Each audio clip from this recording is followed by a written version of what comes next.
এবার আপনাদের নিয়ে যাব হরিহরপাড়া। সেখান থেকে খবর পাওয়া যাচ্ছে প্রায় চোরার বাজারে কোটি টাকার মূল্যের তক্ষক সহ গ্রেফতার 3 হরিহরপাড়ায়।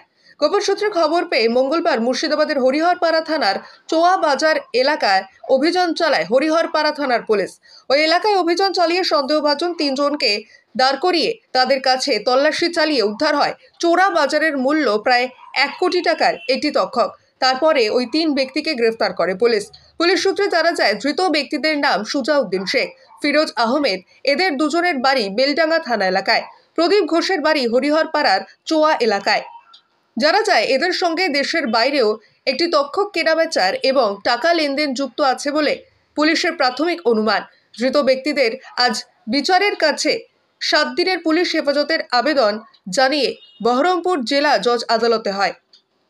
এই ঘটনায় আর কে বা কারা জড়িত আছে, কোথায় পাচার করত, কোথা থেকে নিয়ে আসা হয়েছিল, ঘটনার পুরো তদন্ত শুরু করেছে হরিহর থানার পুলিশ। হরিহরপাড়া থেকে সময়ের কথা চ্যানেলের রিপোর্ট। সত্যের সন্ধানে আমরা সবাই।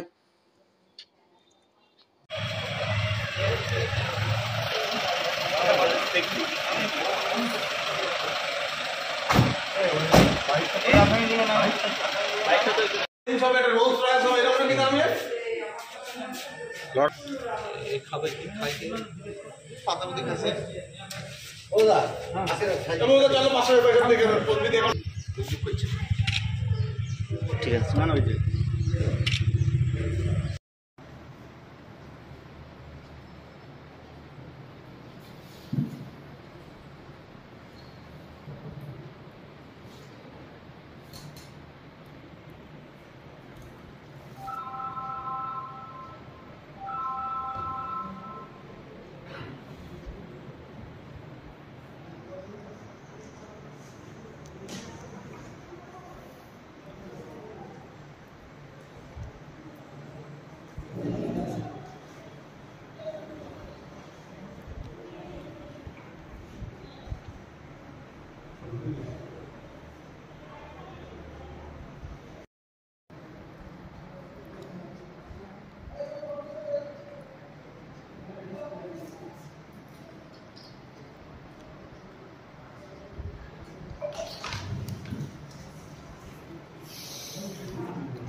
তলায়